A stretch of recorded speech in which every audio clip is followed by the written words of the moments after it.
So on Tuesday, we all know U.S. President Donald Trump issued, I guess, a presidential directive. I guess officially it's a presidential memorandum on the Dakota Access Pipeline and also Keystone XL. What's your understanding of what he did on Tuesday? He made it known to the nation and indeed to the corporate interests, which I believe are represented by his presidency in an unprecedented way. He indicated that the environmental impact statement, which was requested by the Obama administration, was going to be rolled back. He basically gave a directive to the Secretary of the Army, the Assistant Secretary of the undersecretary that controls the river there, to roll back the EIS and even the environmental assessment, which is less restrictive than a full EIS, and also to reconsider whether or not the easement should be granted to drill underneath the river. So it was a clear signal to water protectors that our days are numbered according to his directives. And I think that the violent militarization of not only private, corporate, mercenary-like police, but actual law enforcement that American citizens rely on for impartial, objective administration of justice. We're going to see an uptick in the violent presence of both of those sets of law enforcement. That's to say nothing of the National Guard. All three of those bodies or those entities are active and violent and present on the ground at the site of the No DAPL struggle. I mean, a little over a month ago, there were fireworks and cheering and dancing and drumming, in December, early December, when the Army Corps engineer actually said, no, we're not going to grant the easement to the pipeline to go beneath that reservoir on the Missouri River from where Standing Rock draws its water from. But I think right at that time, you were also warning people, don't be complacent. But a lot of people have left the camp. Tell us about the situation on the ground and whether preparations dropped off after that initial belief in victory. Yes, well, we felt that was part of almost an orchestrated effort to de-escalate this situation, to get people to leave. There were 4,000 United States veterans who showed up to square off with other U.S. veterans and law enforcement that they saw were inflicting unreasonable, unjust violence on unarmed water protectors. And personally, I think that, President Obama, the governor of North Dakota, the state, or the provincial legislature could not afford the visual of armed American soldiers facing off with other unarmed American uniformed soldiers. It's just too powerful, too explosive, too divisive of a visual. And so an announcement was made that a victory had been had and everybody should go home now. But all of us on the ground, at the time there was over 10,000 people here, but now there's probably about 500 people north of the Cannonball River in the contested zone, or the liberated zone, the treaty zone, the place where the United States says, look, you don't have any right to be there according to our law, the body of law that has derived from the doctrine of discovery to what is now federal Indian law. It's kind of akin to the Indian Act with respect to First Nations, and how Canada tries to assert itself and have dominion over the original and inherent sovereign authorities of First Nations. The same is applicable here. According to their law, we're not supposed to be in that zone. But according to our treaties and our inherent authorities, we have a right to be on that unceded territory. And now we're going to have to make a determination of whether or not we have the numbers to make that fight. Because this fight began as a fight for clean water, to stop a pipeline and to prevent one population from having to bear the unjust risks, biological risks to our water resources, when another population north of us, an Anglo population, did not have to bear that risk. And so we see some economic justice concerns, but all those things are wrapped into one very quickly. It's about clean water. It's about First Nations inherent authorities to assert ourselves, indeed to shed the chains of oppression, which are represented by political, economic, and legal imposition of colonial forces on our free will. And it's also about your average American's constitutional rights, whether or not Americans really have the right to speak freely, to peaceably assemble. The Army Corps of Engineers is saying that they're going to prescribe and create quote unquote free speech zones. Well, for any of us who understand constitutional rights, the entire country is a free speech zone.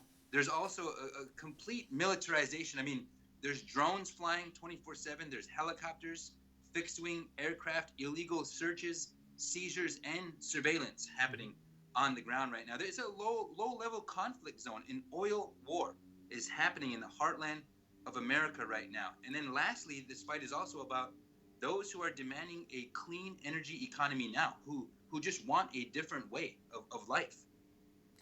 And what's the relationship? I know you're on treaty territory, but what's the relationship with the Standing Rock Sioux tribe? I mean, they've said we don't want you guys there anymore. I'm just wondering how that relationship is unfolding. That's a really it's a thorny issue, and it harkens back to a time when First Nations had their economies deliberately destroyed so that the colonial force could create a state of dependence, and he who feeds you has the power to starve you. So if we didn't comply with their dictates or whatever they wanted, they would just withhold rations, literally starve us if we didn't sign whatever paper they wanted us to sign. We didn't cede the land they wanted us to cede. And now they're putting up roadblocks which function as de facto economic sanctions, really cutting off all economic flow, all revenue that is coming into the tribal nations casino. That's what they've done by instituting this militarized roadblock, is they've created an economic sanction. And now the local people, my tribal nation, my native nation, is resenting the presence of the people that they invited to help us protect our water. Because they're blocking that highway 1806, right, that goes from the reserve all the way to Bismarck. And now to the primary source of our casino revenue. That's correct. They've added 20 minutes to anybody's trip one way who wants to come and spend money at our destination, and that's too much for people to handle. It's too much of an inconvenience, and it's putting a lot of pressure on an already impoverished people. And I want to talk a little bit about your own shifting. I mean, and historically, I mean, Tecumseh had split from his own tribe, the Shawnee, to launch his own campaign because there was opposition from his tactics and things like that. So I mean, historically, it has happened. But I mean, you ran as a Democratic candidate, a congressional candidate for mainstream politics, and now you're a grassroots leader. Your language has changed, your position has changed, and where you're working from has changed. Tell me a little bit about that shift to be door knocking, passing out flyers, to this now. Well, it is it's almost a 180 shift, and I appreciate the gravity of the question, because 1 minute I'm running for a seat in a representative body of the settler state. The next minute I'm declaring that Native nations have an original and inherent authority to determine our own destiny. And it's part of the evolution of the original peoples of this hemisphere. We've had to do everything to adapt, to evolve, to stay relevant, to keep our concerns at the forefront. My values haven't changed. The progressive values representing the labor concerns, the 99%, the idea that our economic worldview should be valuing the true sources of all economic wealth: water, land, all what the West calls natural resources. But definitely the form of delivering that message has changed. But fundamentally, this is all within the grasp, within the realm of indigenous peoples, or the original peoples of this hemisphere. We are the true caretakers of this place, and we have to let our voice and our worldview be known and let it be shared all over the world, because we have a role in re-civilizing this entire planet. We're off course, and so it is a stretch. It was a task to do, but it's all within our grasp. So I'm happy to talk about it, but it's just, you know what I mean. It's all me. It's all us. And just to wrap this up, I just want to know how far you're willing to go, the people you are with are willing to go. In a recent Facebook video posting, you said you're taking it to the next level in terms of nonviolence resistance. Just to wrap things, what does that mean, and what's at stake here? What that means is that we who are on the ground have determined that we don't have the time. We don't have the luxury to inaugurate another president. We feel that the corporate state has taken over our representative democracy here in America. Not only is Trump a threat to Native nations as far as even terminating the federal relationship that we have, the treaty relationship that we have, but Americans' constitutional rights are at stake. And so this is going to become the focal point.